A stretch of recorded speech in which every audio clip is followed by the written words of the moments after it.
Well, hello everyone, and welcome to Plant Planet, the efficient future. So our first speaker today is Aidan McGeary, who's the Managing Director of Green Power Systems, and he's going to talk to us on the subject of energy transition. Aidan has a vast knowledge of the possibilities of electrification, which he's gained through his work with clients throughout the UK and Ireland. Welcome, please, Aidan McGeary. Good morning, and thank you for joining us.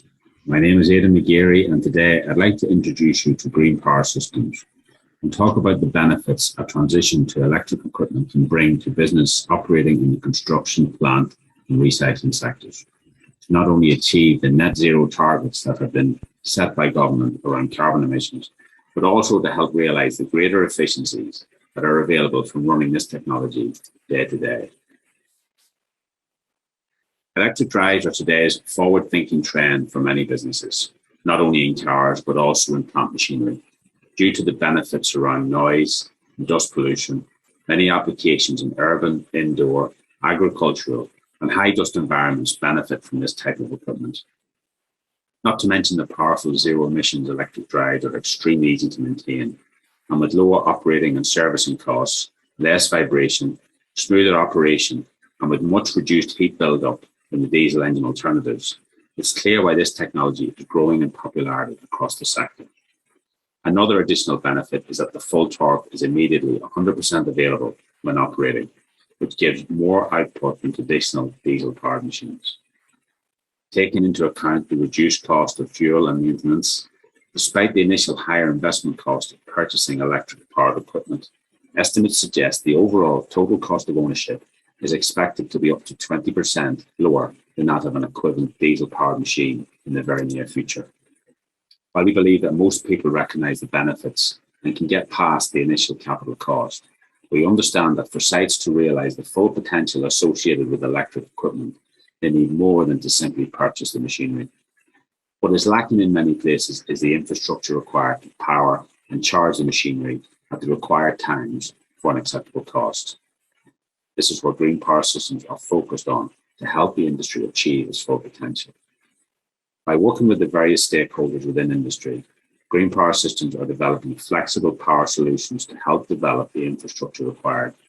While drawing comparisons with the car industry is not always appropriate, it is worth noting that it wasn't until significant progress around charging infrastructure had been realised that the uptake in purchases and utilisation of electric cars could really start to progress. And while there's still a way to go, there is no doubt that the direction of travel is set and developments of this technology will continue at a pace. The infrastructure required to support the electrification of the construction plant sector will develop over years and will be made up of a blend of sources such as the main electric grid, renewable energy, and the diesel generator will still have a part to play.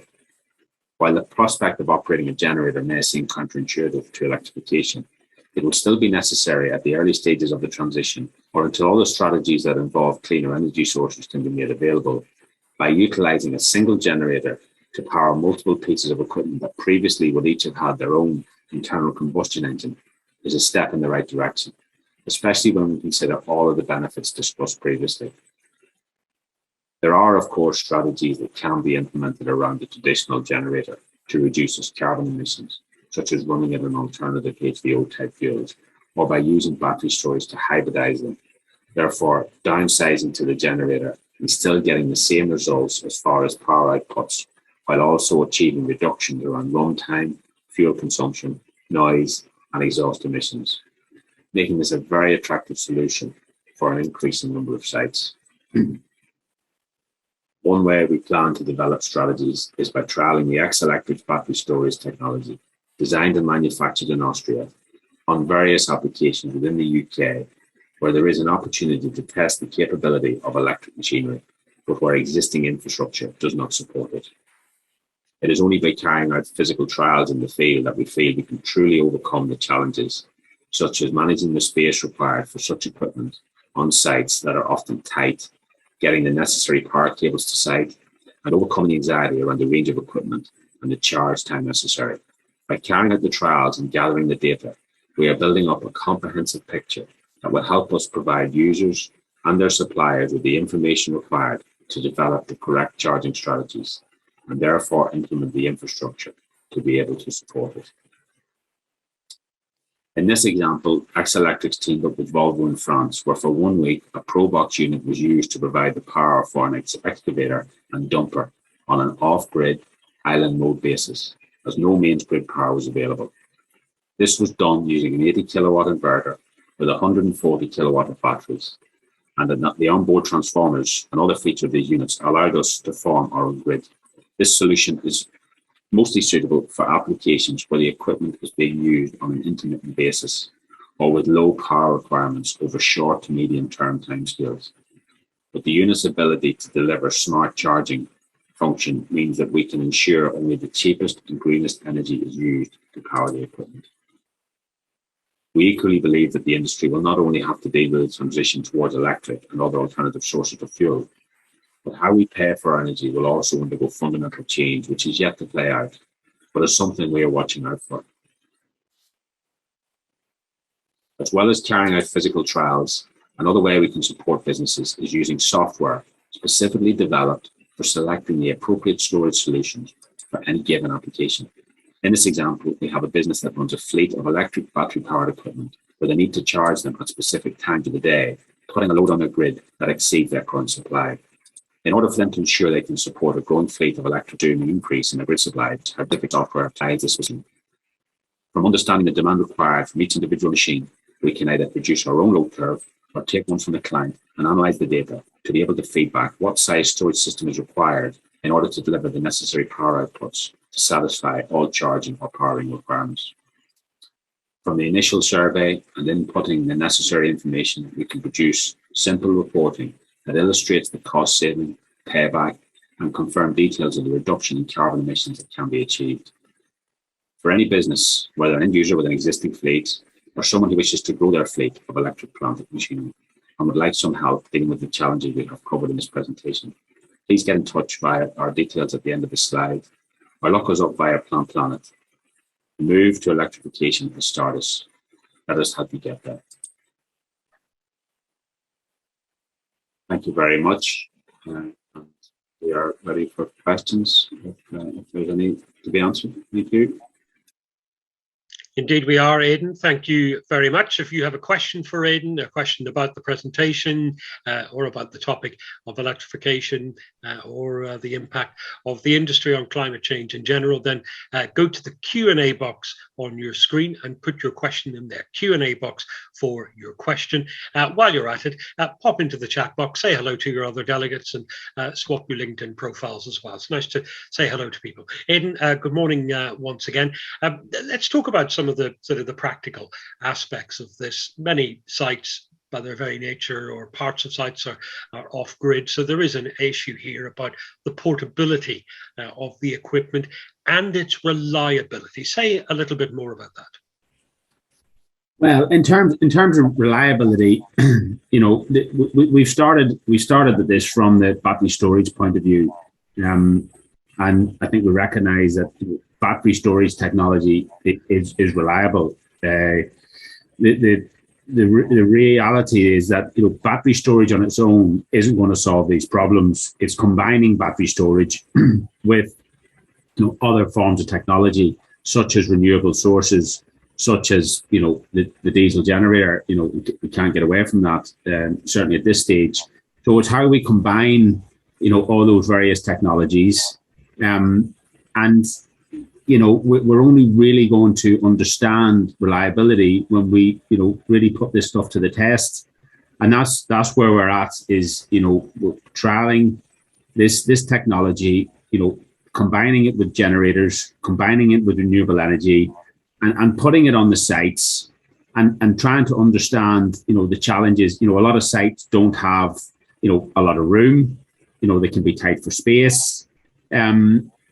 And there's a real, you know, there's a real step change in behaviors that's going to have to take place in order for this technology to really, you know, take off as well. You know, thinking ahead about, you know, if it's about you know, how we operate the plant, if it's powered electrically, how we charge the plant, if it's running off batteries. So there really needs a lot of thought, and really it's not until we start on site doing trials, physically testing it, working with the operators, and working with the suppliers of this equipment as well, because the OEMs have been fairly quick to come to market to manufacture this equipment. The uptake on sites is probably a little bit slower, and that's about the infrastructure, and that's really where we're trying to solve the problems. You talked about you set out some targets, the impact that the use of this particular technology might have. James Pierce asked in our question box, how realistic do you think these targets are? Look, I think that the targets are there to try and achieve them. How realistic they are, I think it's different for different businesses. But until we start trying, until we start exploring the options, people refer to COVID a lot and how quickly it changed behaviors, and really this a lot of this is about behaviors, and there seems to be a growing agenda from larger tier one businesses for their supply chain to achieve carbon targets. So I think look, we've got to go in the right direction to start with. Where we end up is another question, but we see this as an opportunity for our business to help other businesses within the industry, the smaller to medium ones, because I think that's the larger scale businesses know what they have to do and they've got the investment to do it.